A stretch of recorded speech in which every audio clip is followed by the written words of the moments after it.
Welcome to the War Archive, where wars become stories. The fields at Cho Ngek look peaceful now, but the silence hides a truth that refuses to stay buried. When the rains come, bone fragments rise through the soil, quiet reminders of nearly 2 million lives extinguished in less than 4 years. Inside the stupa, rows of skulls stare outward through glass, each one a story interrupted mid-sentence. Here, the past does not whisper. It presses against the present like a wound that never fully closes. A survivor once recalled walking through these grounds as a child, stepping carefully because the earth felt soft beneath his feet. "We learned to whisper with our eyes," he said, "because speaking with our mouths could mean death." He never knew then that he was living beside execution pits, or that his village had been turned into a killing ground under the cover of night. It was only years later that he understood why the adults around him never spoke above a whisper. Between 1.5 and 2 million Cambodians died under the Khmer Rouge, nearly a quarter of the entire population. Some died from hunger, some from disease, but many were killed outright in places like this one. The regime captured its own cruelty in a chilling phrase used inside the prisons. "To keep you is no benefit, to destroy you is no loss." It became a sentence that followed prisoners from interrogation rooms to the edge of mass graves. What is most unsettling about the killing fields is their ordinariness. Birds perch on branches that once hid the sounds of executions, and families now picnic not far from where villagers once dug graves under orders. Paths wind through grassy hollows that seem almost gentle until a shard of bone or a scrap of cloth breaks the illusion. The landscape has healed, but it cannot forget. How does a society collapse so completely that neighbors become executioners and silence becomes the only language left? How does a small, rural country descend into an ideology so radical that it seeks to erase its own culture, cities, and history? These questions linger in the Cambodian air, heavy but unavoidable. They are the kind of questions that pull viewers deeper because the answers reveal how fragile any society can become. To understand how these bones came to rest in the earth, we must go backward, to a time before Angkar, before year zero, before the black uniforms marched into Phnom Penh. We must return to the Cambodia of princes and politics, of countryside frustrations and global pressures. Only then can we trace the long, winding path that led an entire nation into one of the darkest chapters in human history. In the years after Cambodia gained independence in 1953, Prince Norodom Sihanouk imagined a nation that could remain untouched by the Cold War's violence. He embraced a form of royalist nationalism, a paternal leadership style he believed could unify the country's diverse communities. For a time, he maintained a delicate neutrality, balancing pressures from both the United States and communist movements in the region. To many Cambodians, he was the father of a young nation still finding its identity. Beneath the surface, however, Sihanouk's Cambodia was already struggling with deep fractures. Rural villagers lived in poverty, while urban elites enjoyed the privileges of modernization, widening a gap that grew more visible each year. Corruption and patronage networks shaped political and economic life, leaving many peasants feeling abandoned by a government that spoke of unity yet struggled to deliver justice. In the countryside, resentment simmered quietly, invisible to the urban centers where Sihanouk's circle believed stability still reigned. The Vietnam War soon spilled across Cambodia's borders, eroding Sihanouk's neutrality. Vietnamese communist forces established sanctuaries inside eastern Cambodia, drawing the attention of the United States and exposing the kingdom to an unwanted conflict. American leaders pressured Sihanouk to act, but his attempts to distance Cambodia from the war only pushed his country further into its path. Slowly, the lush forests of the east began to echo with artillery fire and the hum of aircraft overhead. In 1970, that fragile balance finally shattered. While Sihanouk was abroad, General Lon Nol staged a coup, ending the prince's rule and declaring the Khmer Republic. Lon Nol aligned Cambodia with the United States, promising to defeat communist forces, but he inherited a nation already weakened by internal divisions and war. The sudden political upheaval left the countryside confused and fearful, as loyalties fractured and rumors of violence spread.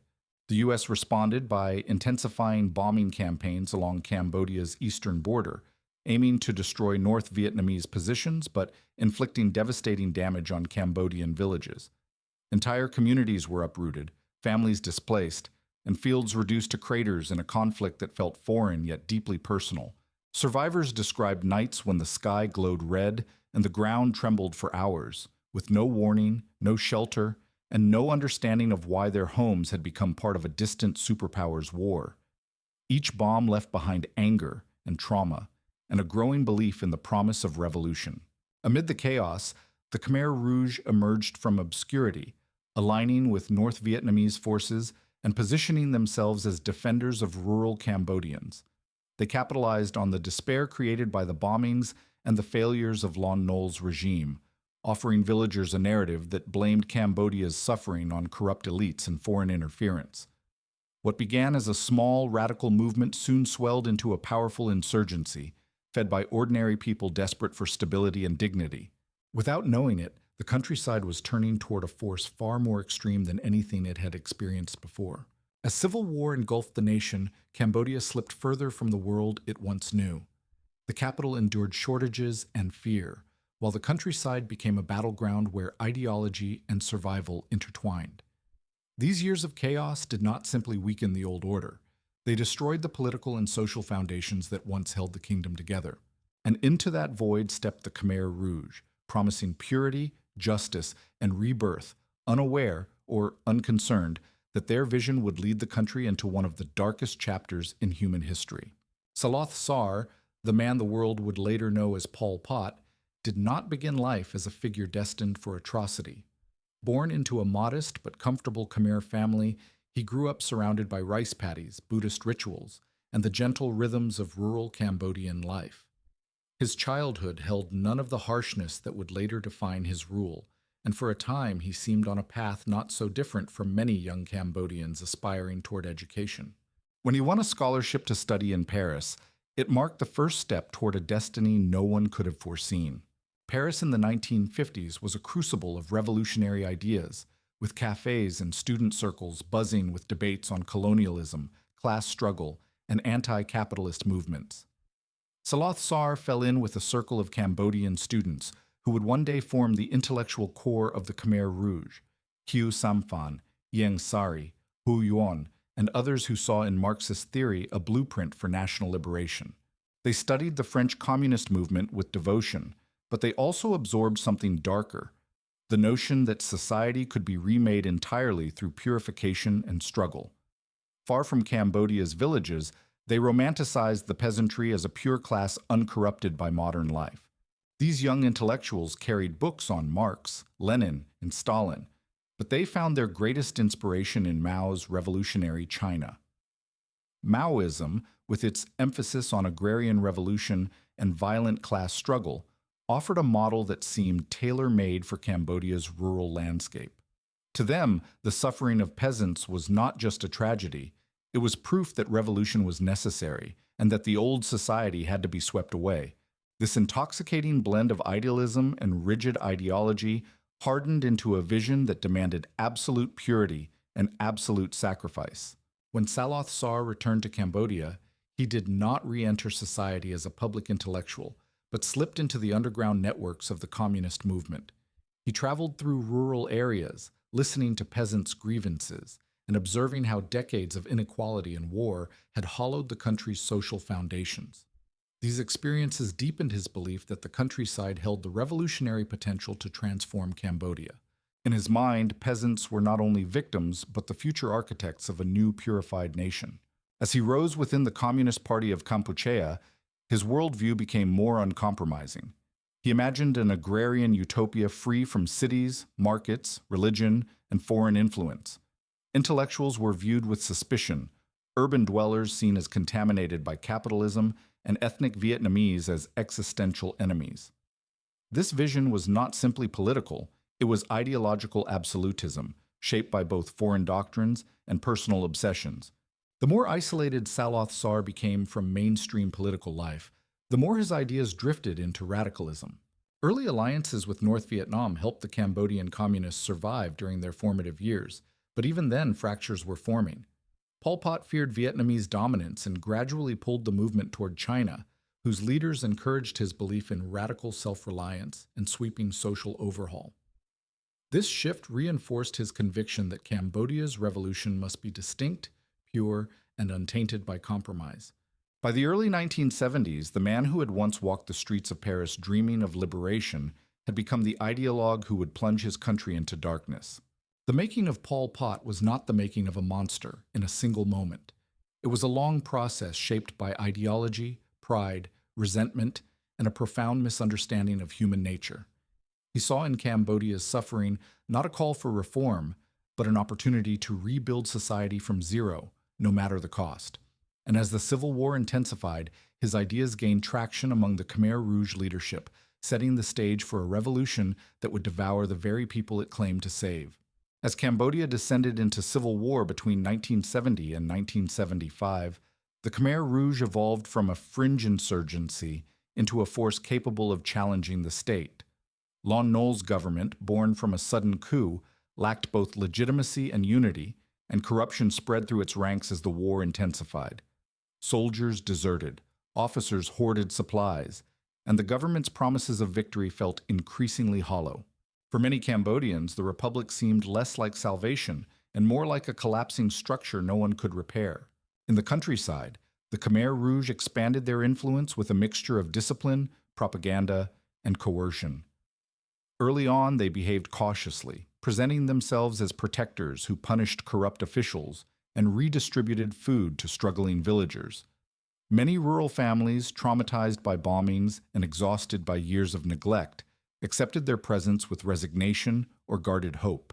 Yet behind this facade, the movement's leaders were already envisioning a far more radical transformation than most supporters could imagine. Chinese support strengthened the Khmer Rouge, supplying training, weapons, and an ideological model rooted in ruthless agrarian revolution. North Vietnamese aid, initially critical, gradually diminished as relations between the two communist movements strained. By 1974, the Khmer Rouge no longer resembled scattered guerrilla bands, but a disciplined army with hardened troops and commanders molded by conflict. Their tactics grew bolder, their ideology more extreme, and their willingness to use terror increasingly apparent. Phnom Penh, once a bustling capital of nearly 2 million, became a city under siege. Supply routes were cut, roads became battlefields, and food shortages grew desperate. Refugees flooded into the capital, carrying stories of destruction from the countryside and straining the city's fragile resources. Hospitals overflowed, markets emptied, and the government's authority shrank to a few neighborhoods defended by tired soldiers and dwindling ammunition. By late 1974, it was clear that the city was living its final months in suspended desperation. Lon Nol's regime collapsed not in a single dramatic moment, but through slow, inevitable decay.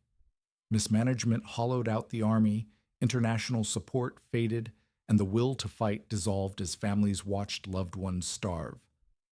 American bombing had stopped, and with it, the last lifeline that kept the republic standing. Diplomats fled, commanders deserted, and those who remained understood that defeat was no longer just likely. It was inevitable. Phnom Penh's fall had become a matter of time. On April 17, 1975, Khmer Rouge troops entered the capital. Exhausted civilians emerged from hiding to watch the soldiers march in with their black uniforms, red scarves, and grim expressions. Some greeted them with cautious relief, believing the war was finally over. Others watched in silence, sensing something unfamiliar in the faces of the new rulers. There were no promises of peace, no celebrations, only orders barked through loudspeakers and the unsettling presence of soldiers who treated their arrival not as liberation, but as possession. Within hours, the Khmer Rouge began emptying the city, pushing millions of people onto the roads with claims that American bombers were coming. Families staggered under the weight of their belongings. Elderly patients were carried out of hospitals, and children clung to their parents as soldiers urged them forward. The evacuation was not a temporary precaution, but the opening act of a revolution that aimed to erase the old Cambodia completely. Phnom Penh's fall was not the end of a war. It was the beginning of year zero. The Khmer Rouge marched into Phnom Penh with a chilling sense of purpose, and within hours they began emptying the city as if it were an enemy fortress. Loudspeakers ordered everyone to leave immediately, warning of imaginary American bombings that would soon obliterate the capital. Families were forced from their homes with no time to gather possessions, while hospital patients were wheeled or carried into the streets, some still hooked to IV tubes or too weak to stand. The city that once pulsed with life became a hollow shell within a single day. The forced march into the countryside marked the beginning of Year Zero, the Khmer Rouge's attempt to erase all remnants of Cambodia's past. Roads filled with endless columns of people walking under the scorching sun, unsure where they were going or whether they would survive the journey. Children stumbled beside their parents, elderly people collapsed, and those who could not keep pace were left behind or executed as warnings. Many died before they ever reached the rural communes that awaited them. Along the way, the first mass deaths began to unfold quietly but relentlessly. Exhaustion, dehydration, and untreated illnesses claimed the weakest, while soldiers carried out killings in the shadows, targeting officials, soldiers, intellectuals, and anyone deemed untrustworthy. Bodies appeared along the roadside, hastily buried or left in shallow pits, a grim preview of what the regime intended for the entire country. Survivors later described these marches as the moment when hope began to die, replaced by a numb instinct to keep moving. With the cities emptied, the Khmer Rouge turned their attention to reshaping society itself. Schools, hospitals, markets, banks, and factories were abandoned or destroyed, symbols of what they called the corrupt world of the past. Money was abolished overnight, replaced by a system where neither wealth nor private property had any meaning. Urban families accustomed to shops, electricity, and modern life were suddenly expected to live like subsistence farmers, though many had never planted a seed. The goal of Year Zero was simple in its cruelty: to wipe out history and rebuild Cambodia from nothing. Angkar, the organization, declared that all knowledge not rooted in agrarian life was poisonous, and that cities were nests of corruption to be permanently dismantled. Intellectuals, teachers, monks, artists, and anyone with soft hands were considered enemies of the revolution. Even wearing glasses could be a death sentence, interpreted as a sign of dangerous literacy. In the communes that replaced cities, life became a regimented cycle of labor, hunger, and obedience. Families were separated into work units, spouses sent to different sites, and children placed under collective supervision to break old bonds. Every aspect of life was controlled, from the clothes people wore to the words they spoke, as Angkar sought total dominance over body and mind. Cambodia had become a vast social experiment conducted by leaders who believed they could purify an entire nation. Year Zero did not merely mark a new beginning, it marked the erasure of everything Cambodia had been. A civilization with centuries of culture and identity was forcibly stripped back to what the regime imagined as its pure rural core. For the millions who had just lost their homes, families, and futures, the nightmare had only begun. The world they once knew had vanished, replaced by a brutal vision that demanded absolute sacrifice and promised nothing in return. To understand life under the Khmer Rouge, one must first understand the shadow that governed it, Angkar. The word simply meant the organization, but in practice it became an omnipresent, faceless authority that replaced the state, the family, and even personal conscience.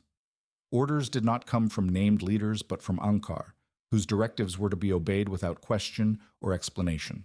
In the minds of millions, Angkar became something more than human, an all-seeing force that could not be escaped.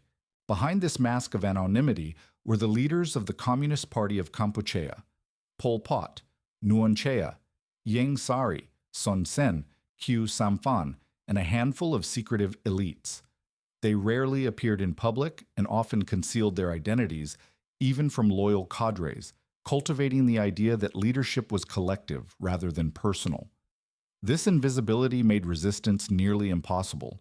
You could not oppose what you could not see. To most Cambodians, Angkar's power felt absolute, delivered through whispers, slogans, and sudden disappearances. Cambodia was carved into zones and sectors, each governed by regional cadres who wielded terrifying authority. These local leaders interpreted Angkar's ideology with varying degrees of brutality, but all held the power of life and death over the people they controlled. Villagers who had once lived under familiar hierarchies now found themselves answering to strangers whose loyalty belonged solely to the revolution. Across the country, the uniformity of black clothing and red scarves hid the fractured, ruthless network, trying to govern millions by fear. One of the Khmer Rouge's most devastating policies was the division of the population into two categories: base people, those from rural areas who were considered ideologically pure, and new people, the urban evacuees presumed to be corrupted by modern life. Base people received more food, privileges, and trust, while new people were subjected to suspicion, harder labor, and drastically reduced rations.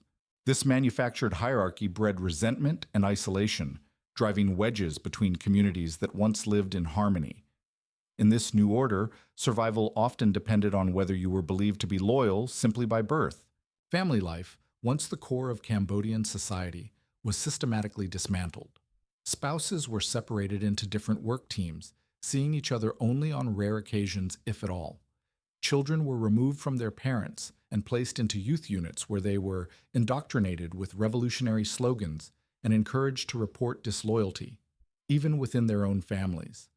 Bonds of love and trust, which had sustained people through years of war, were slowly eroded by fear of betrayal.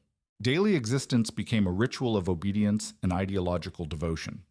Meetings were held constantly, where villagers were required to recite slogans, confess supposed failings, and publicly criticize themselves or others. Even casual conversations could be interpreted as dissent, and a careless word might lead to interrogation or death. This climate of suspicion suffocated the country, pushing people into silence so complete that entire villages learned to speak only what Angkar demanded. Angkar did not merely control the outer aspects of life. It sought to reshape the inner world as well. Its propaganda insisted that the revolution was benevolent, that sacrifice was honorable, and that suffering would lead to purity. For some, fear ensured compliance. For others, years of war and upheaval made them cling to the illusion that Angkar's strict rule might finally bring stability. But beneath the slogans and promises, the reality was a nation disintegrating under the weight of paranoia and absolute control. Once the cities were emptied and families scattered, the Khmer Rouge set about turning Cambodia into one vast labor machine. Villagers and former city dwellers alike were organized into work brigades, cooperatives, and communes, each commanded by cadres who enforced Angkar's expectations without mercy. The new society revolved around manual labor, with every person expected to contribute from dawn until well after dusk. In this world, exhaustion was constant, and rest became a distant memory of the life people had lost. Days began in darkness, long before the sun rose over the rice fields. Work groups marched silently to their designated sites, digging canals, damming rivers, clearing forests, and planting rice in fields often too dry or too flooded to yield food. Many of these revolutionary projects were based on visions rather than practical knowledge, conceived by leaders who believed willpower alone could transform the land. When the earth resisted their fantasies, the blame fell on the workers, who were told they lacked revolutionary spirit. The rice quotas imposed on each commune were impossibly high, designed to prove that the revolution could surpass all historical achievements. But with poor tools, inadequate irrigation, and no scientific expertise, the yields rarely matched expectations. As failures mounted, punishment intensified, and food rations shrank. Entire communities felt the slow tightening of hunger, a weapon Angkar wielded with cold calculation. To eat anything outside the collective, fallen grains, a hidden potato, even a frog, risked being labeled an enemy. Food became a form of control so powerful that it shaped every thought. Communal eating halls replaced family meals, with workers lining up for watery porridge that barely kept them alive. Those considered loyal received slightly more, while new people were given the least, surviving on a few spoonfuls a day. Starvation hollowed out faces and bodies, yet cadres insisted that scarcity was temporary, a necessary sacrifice for the future. In reality, the leadership lived comfortably, protected from the very hunger they imposed on others. Illness swept through the communes as food shortages, contaminated water, and relentless labor broke down the population's health. Modern medicine was distrusted as a corrupt remnant of the old world, so sick workers were often treated with superstition herbal concoctions, or nothing at all. Malaria, dysentery, and infections that once had simple treatments became death sentences. The weak were sometimes taken away under the pretext of being sent to rest, only to vanish into pits in nearby forests. Despite the misery, Angkar insisted that every task, no matter how grueling, was part of a grand national rebirth. Propaganda meetings filled evenings that should have allowed people to rest, forcing them to chant slogans, confess supposed errors, and pledge renewed commitment. The few hours of sleep that followed were haunted by hunger, fear, and the knowledge that dawn would bring another day of punishing labor. Human life had become a resource to be extracted until nothing remained. Through all of this, the people clung to survival in quiet, desperate ways. Workers helped each other when cadres weren't looking, sharing scraps of food or whispering warnings about impending purges. Parents searched for glimpses of their children across work sites, hoping to see them alive or catch a fleeting smile. Even in a system designed to break them, they carried fragments of the humanity Angkar tried so hard to erase. But the cost of this resistance was growing, and the slow death creeping through communes across the country was about to accelerate into something even darker. Hunger became the constant companion of life under the Khmer Rouge. It hollowed stomachs, thinned bodies, and drained the strength needed to survive the endless labor imposed by Angkar. Workers scavenged for anything edible: grasshoppers, snails, tree bark, even clay when desperation overwhelmed reason. For many, the boundary between survival and starvation blurred until hunger itself became a quiet, continuous agony. Diseases that once had simple cures now swept through villages unchecked. Malaria, dysentery, and infections spread through weakened bodies with frightening speed, claiming lives that might have been saved with basic medicine. Commune leaders dismissed illness as laziness or weak revolutionary spirit, pushing the sick into fields or leaving them in huts to die unrecorded. Mothers watched children fade, their limbs swollen from malnutrition, with no doctor to turn to and no permission even to grieve properly. Discipline in the communes was enforced with a brutality both arbitrary and absolute. Falling behind during work could be labeled sabotage. Stealing a single grain of rice could lead to execution, and speaking a careless complaint could mark someone as an enemy of Angkar. Cadres delivered punishment through public beatings, disappearances, or quiet killings carried out at night. Fear became the atmosphere people breathed, shaping every gesture, every silence, every glance cast over the shoulder. Under such pressure, trust eroded with terrifying speed. Neighbors who once shared meals and laughter now avoided eye contact, afraid that a misunderstood word might lead to death. People whispered only when absolutely necessary, and even then with caution, because cadres encouraged spying and rewarded informants. The silence that settled over Cambodia was not peaceful. It was suffocating, the sound of survival in a world where speaking one's mind had become a mortal risk. Children played a strange and tragic role in this new society. Many were taken from their families and put into youth units where they were taught to chant slogans, memorize revolutionary ideology, and monitor adults. Some became enthusiastic enforcers, believing Angkar loved them more than their parents ever could. Others obeyed out of fear, learning far too early that loyalty was a matter of life and death. Childhood itself became another casualty of the revolution.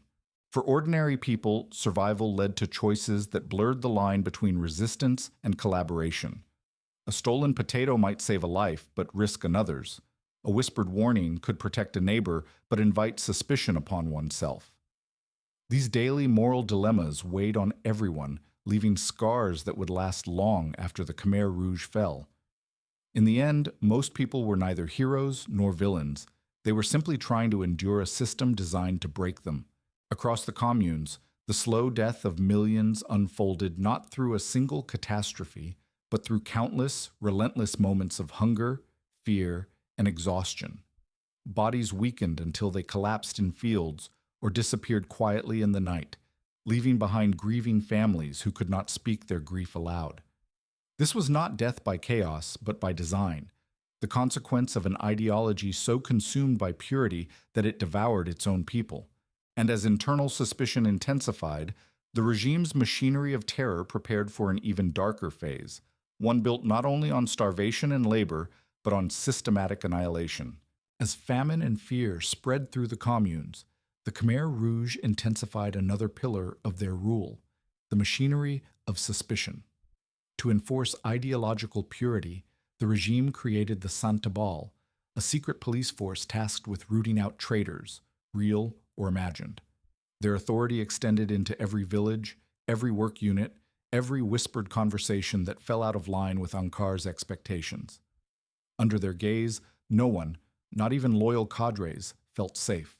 Arrests often happened at night, when the darkness allowed fear to work more effectively than force. A knock at the door, a voice calling a name, or the sudden arrival of cadres could mean a person would never be seen again. Accusations were vague and elastic. Vietnamese agent, CIA spy, enemy of the revolution, so broad that almost anyone could be ensnared. People learned not to ask questions because even curiosity could be interpreted as subversion. Across the country, the Khmer Rouge established a network of prisons and interrogation centers, but none would become more infamous than S-21, known today as Tuol Sleng. Once a school in Phnom Penh, its classrooms were transformed into cells, torture chambers, and offices for meticulous record-keeping. Prisoners arrived blindfolded, shackled, and confused, often without knowing what crime they had supposedly committed. The overwhelming majority were innocent people caught in a widening circle of paranoia. Inside S-21, interrogation followed a ritual of cruelty that blended violence with bureaucracy. Prisoners were photographed, cataloged, and forced to write confessions, sometimes dozens of pages long, claiming allegiance to foreign powers or conspiracies that never existed. Torture was used to extract names, which in turn led to more arrests, creating a chain of victims that spiraled through villages and cadres alike. Guards followed strict procedures, as if documenting lies meticulously could somehow justify the horrors they inflicted. Everything was recorded. Nothing was questioned. The logic of S-21 was madness disguised as method. Prisoners were ordered to list anyone who might be connected to their alleged crimes: friends, family, co-workers, fellow soldiers. These names became new targets, feeding the regime's belief that enemies were everywhere. The more confessions the prison produced, the more proof Angkar believed it had of vast conspiracies against the revolution. In this closed, terrified world, paperwork became a weapon as deadly as any blade. Of the thousands who entered S-21, only a handful survived. Most were transported in trucks to nearby killing fields, where they were executed and buried in pits that still bear the marks of their suffering. When Vietnamese forces discovered the prison in 1979, they found the bodies of the last victims still chained to bed frames, alongside cabinets filled with photographs, lists, and confessions. The regime's obsession with documentation unintentionally preserved the evidence of its own crimes.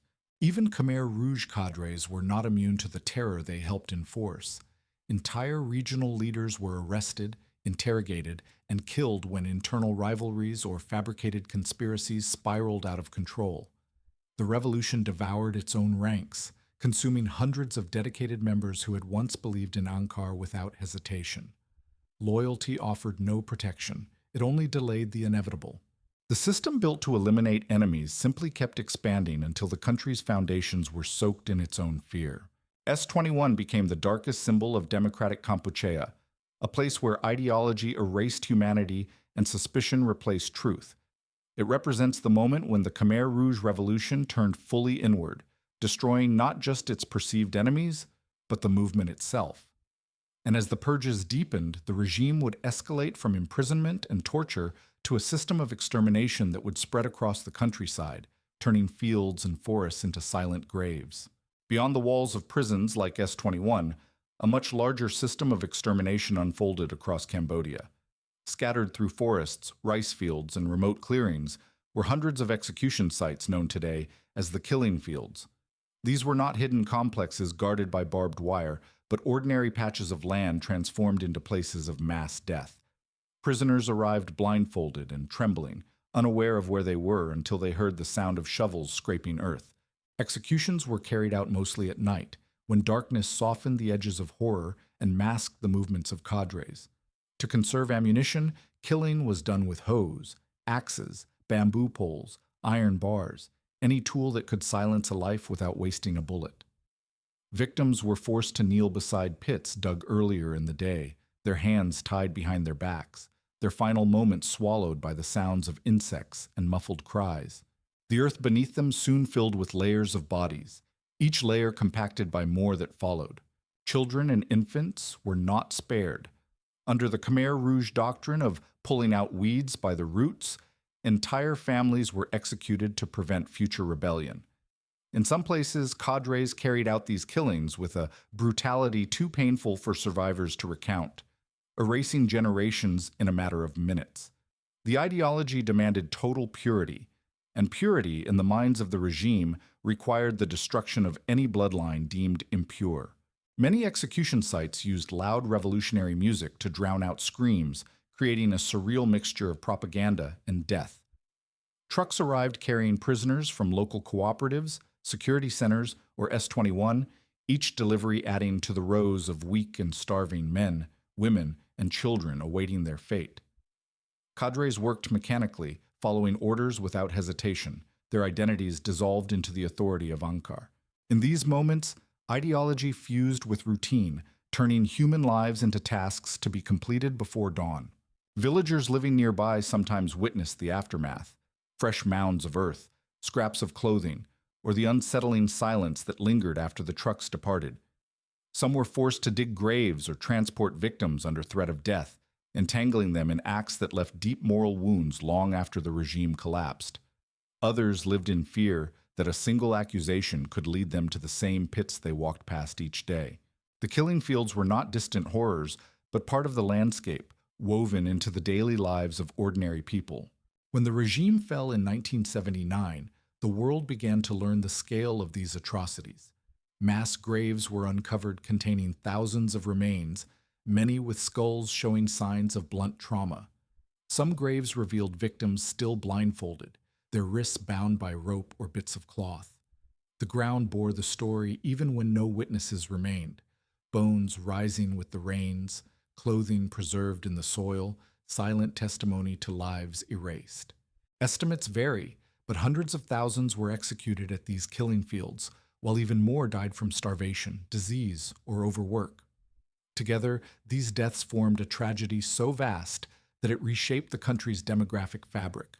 The killing fields were not merely sites of murder. They were the physical manifestation of a regime that attempted to annihilate its own people in pursuit of an impossible dream. And the fields, quiet now, still hold their memories in the soil. The Khmer Rouge's vision of a pure communist society did not only target class enemies, it sought to reshape the very identity of Cambodia, and in doing so, the regime turned its brutality toward specific ethnic and religious communities. In a country known for its complex cultural mosaic, the leadership saw diversity as a threat to unity.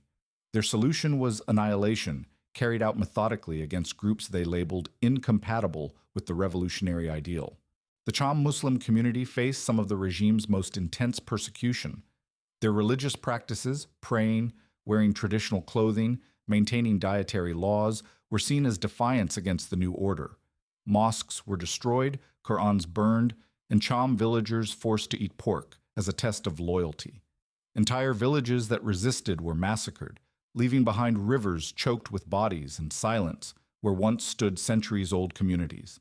Survivors later spoke of seeing their families erased not just physically, but culturally, as if the regime wanted the Cham memory wiped from the land. Vietnamese Cambodians were targeted with equal ferocity. Driven by a toxic blend of nationalism and paranoia, the Khmer Rouge viewed Vietnamese people as an existential enemy infiltrating Cambodian society. Many were expelled across the border, only to be killed along the way or during cross-border clashes. Those who remained inside Cambodia were hunted down in waves of violence, often executed simply because of their ethnicity. In frontier villages, entire communities vanished overnight, their homes left abandoned like monuments to a hatred stoked by ideology. The regime also turned against Chinese Cambodians, whose long-standing merchant communities had played vital roles in the country's economy. Their businesses were seized, languages banned, and families forced into manual labor where they suffered disproportionately from famine and disease. Speaking Chinese or practicing ancestral customs became grounds for execution, as Angkar sought to erase any identity that hinted at ties beyond its control. For many, the shift from urban livelihood to forced rural labor proved fatal within months. Religion itself became a target. The Khmer Rouge viewed Buddhism, the spiritual backbone of Cambodian culture, as a dangerous remnant of the past.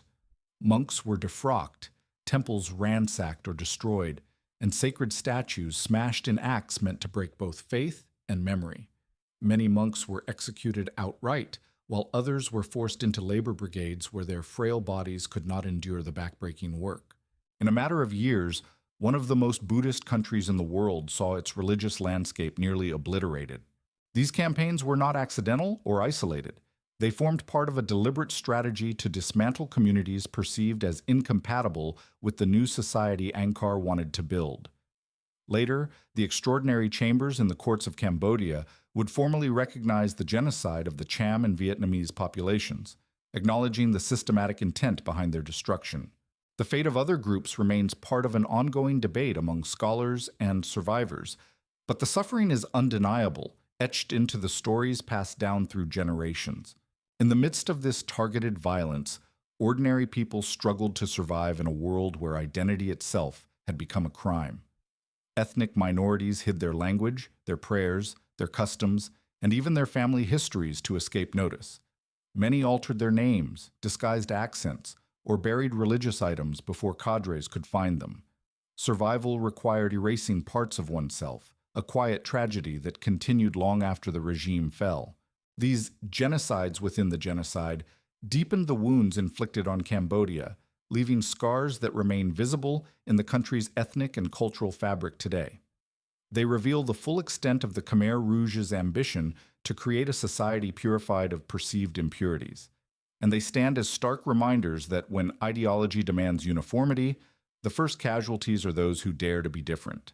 While Cambodia starved and suffered, the Khmer Rouge leadership looked outward with a mix of paranoia and ambition.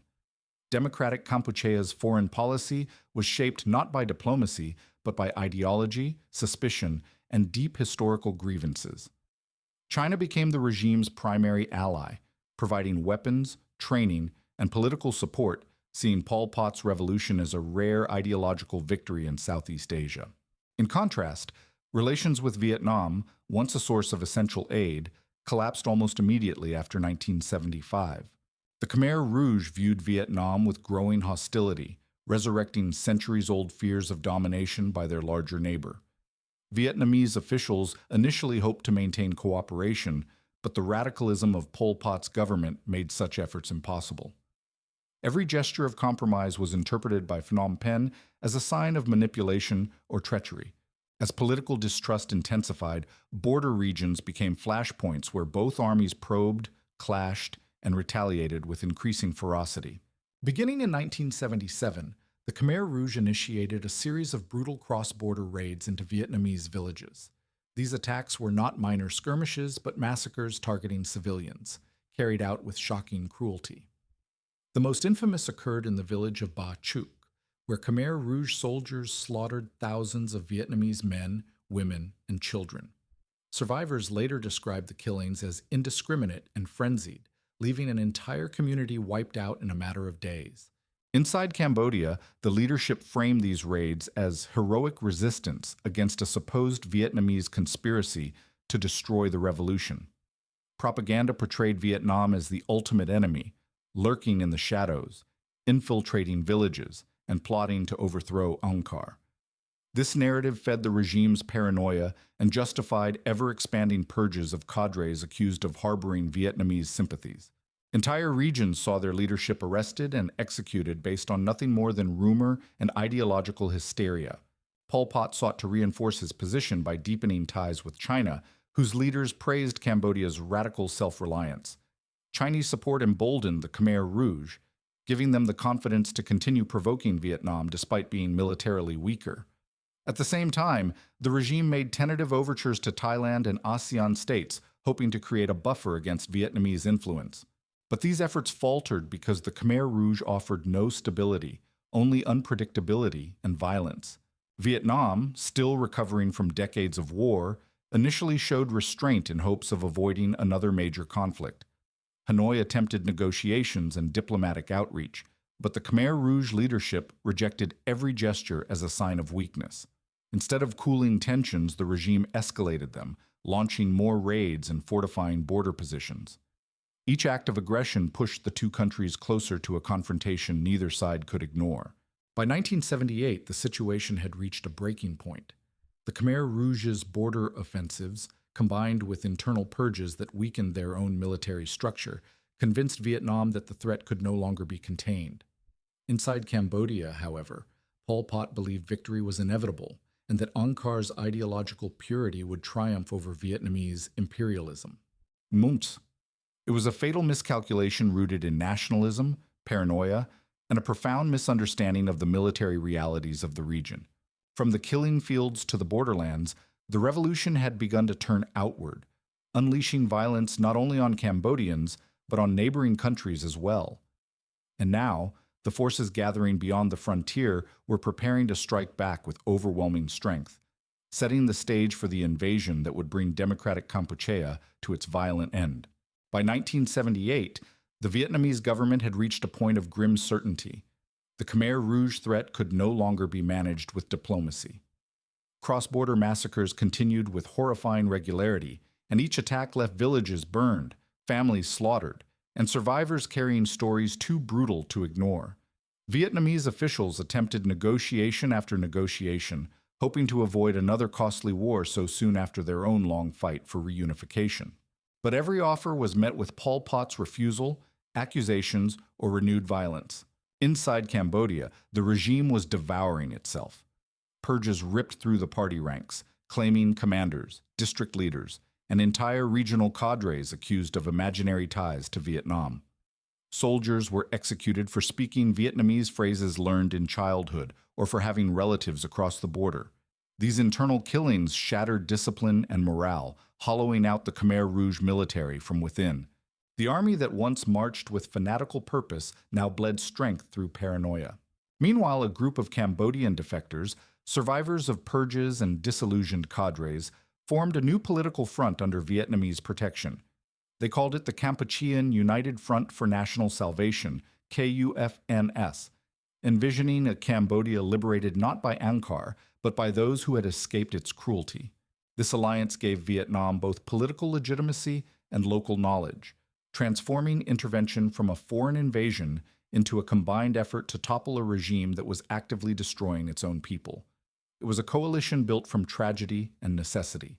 In December 1978, Vietnam launched a full-scale offensive. Tens of thousands of soldiers crossed the border, supported by armored units and artillery far superior to anything the Khmer Rouge could field. The Vietnamese advanced rapidly, encountering pockets of resistance but little coordinated defense. Khmer Rouge soldiers, weakened by famine and distrust, often surrendered or fled rather than fight. The revolution that had claimed to reshape Cambodia now crumbled at the first blow from a determined enemy. On the ground, civilians watched the Vietnamese forces move through their villages with a mixture of fear and hope. Many had survived years of brutality and did not know whether liberation or another occupation awaited them.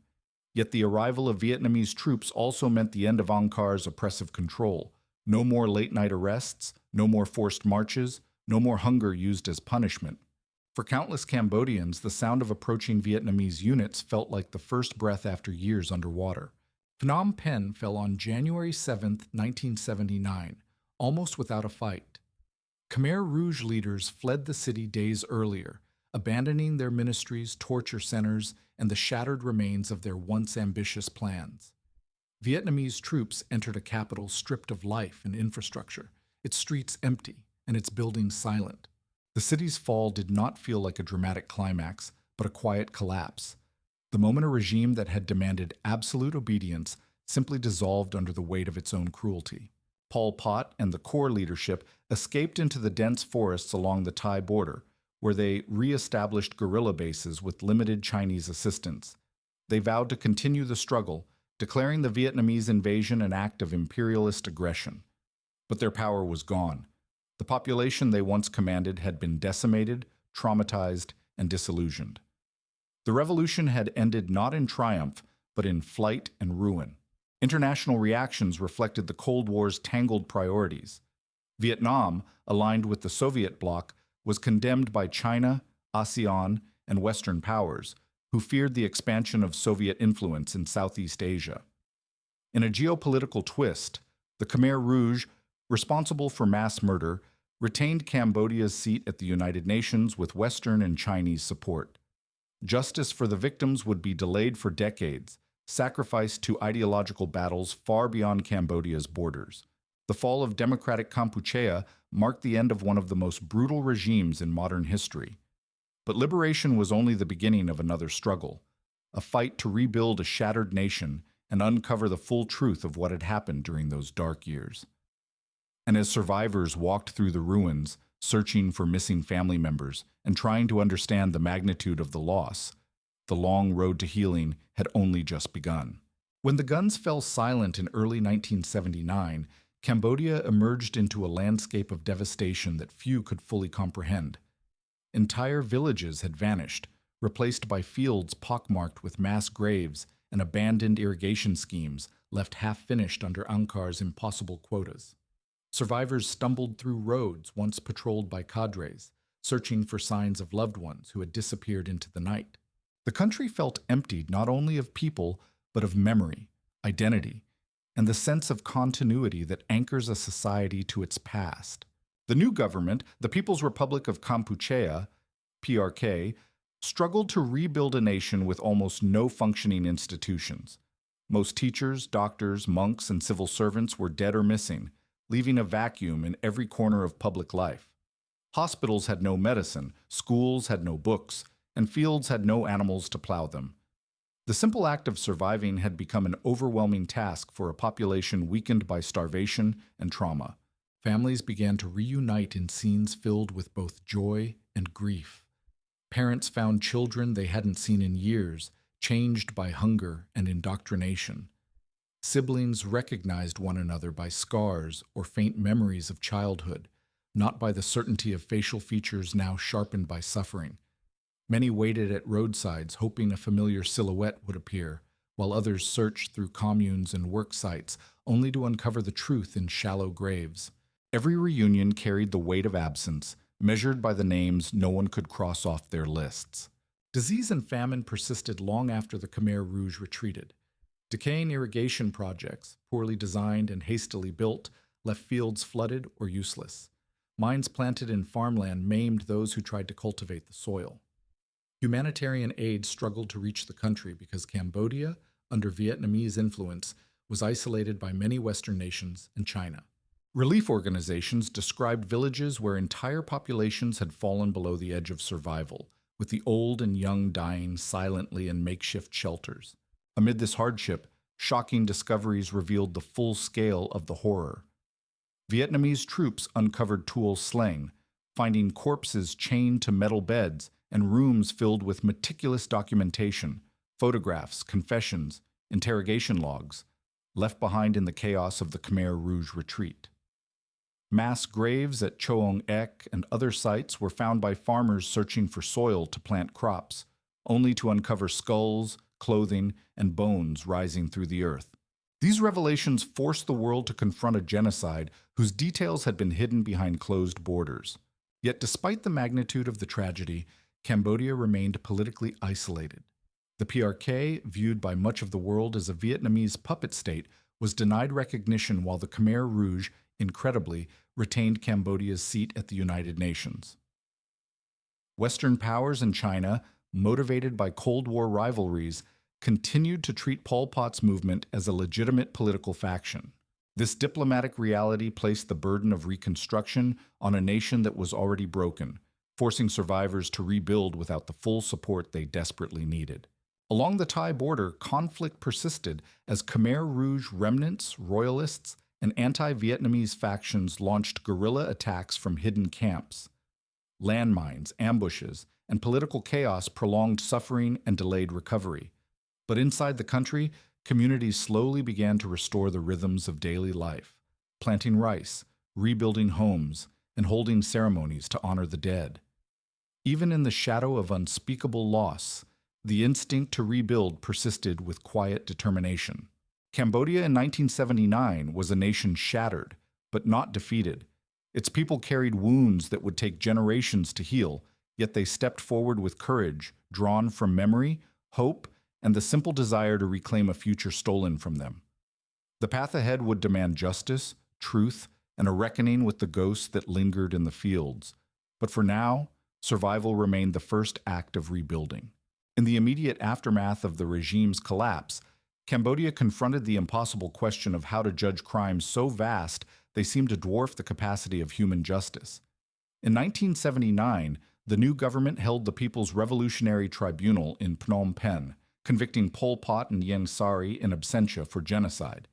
The proceedings, though symbolically powerful, could not reach the men who had already fled into the jungles along the Thai border.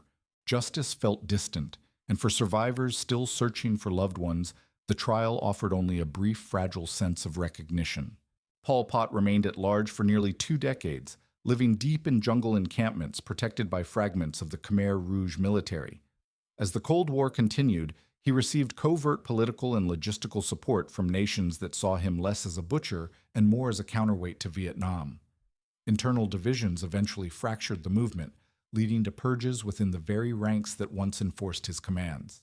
In 1998, Pol Pot died in his sleep, untried, unrepentant, and beyond the reach of the justice denied to millions of Cambodians.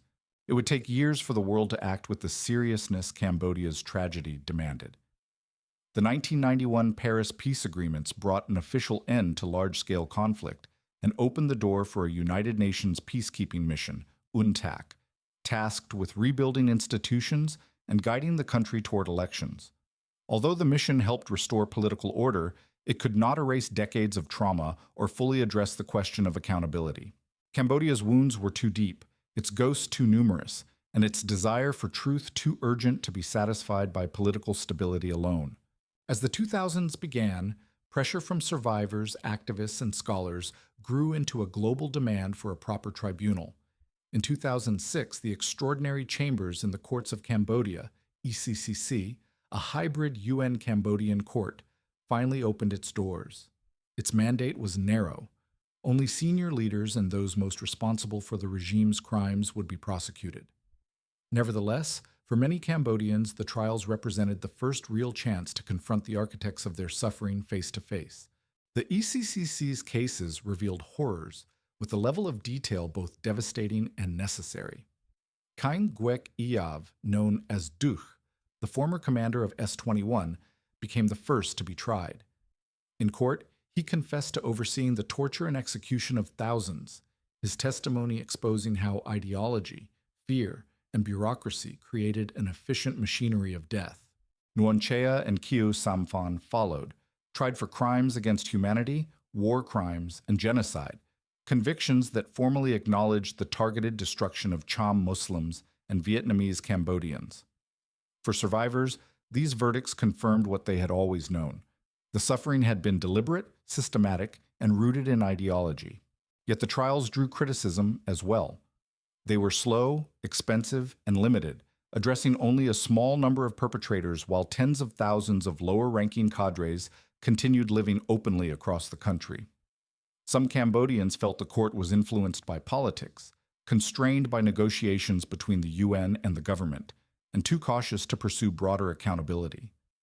For many families, justice remained incomplete, the burden of memory falling on those who had lost the most.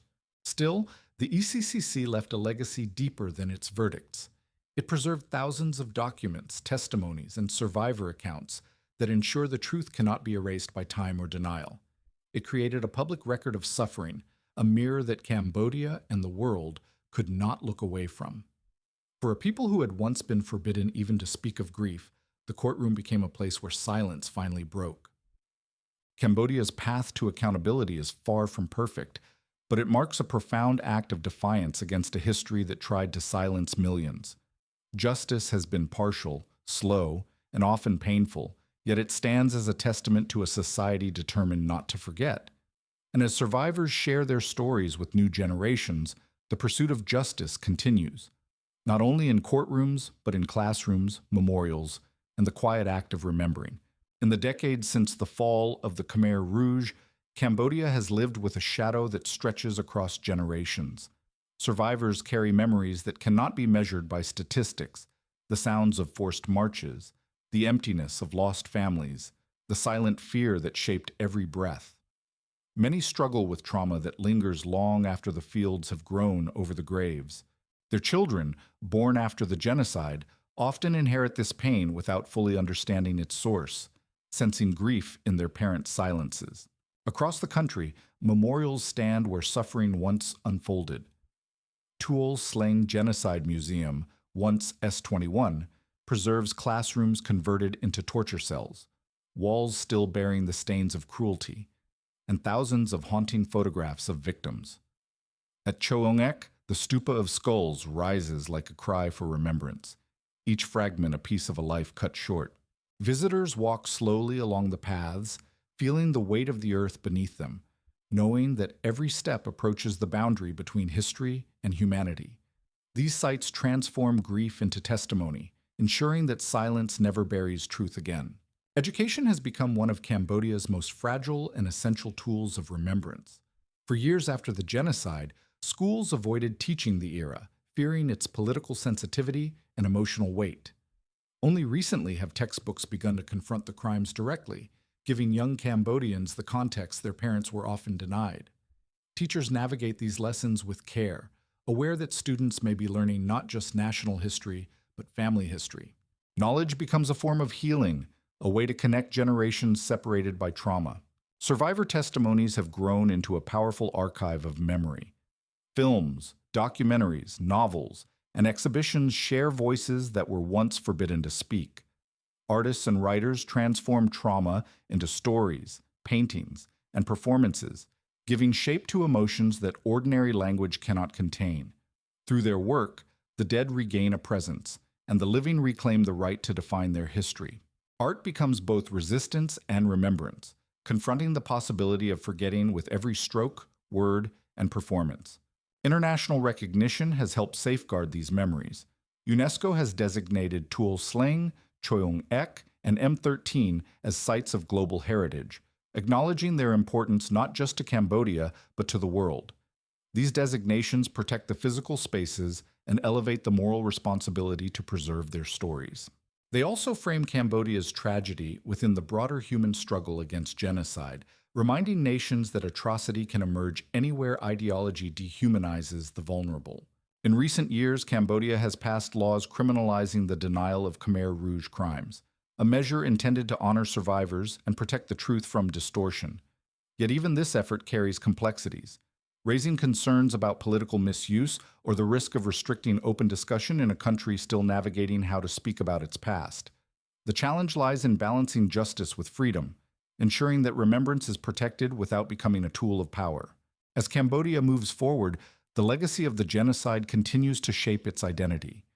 The bones in the earth, the stories in the museums, and the memories carried in silence all serve as warnings of how ideology, fear, and dehumanization can unravel a society. But they also stand as evidence of resilience, proof that even after unimaginable darkness, a nation can choose to remember, rebuild, and honor those who were lost. The fight against forgetting is not simply about preserving the past, it is about protecting the future.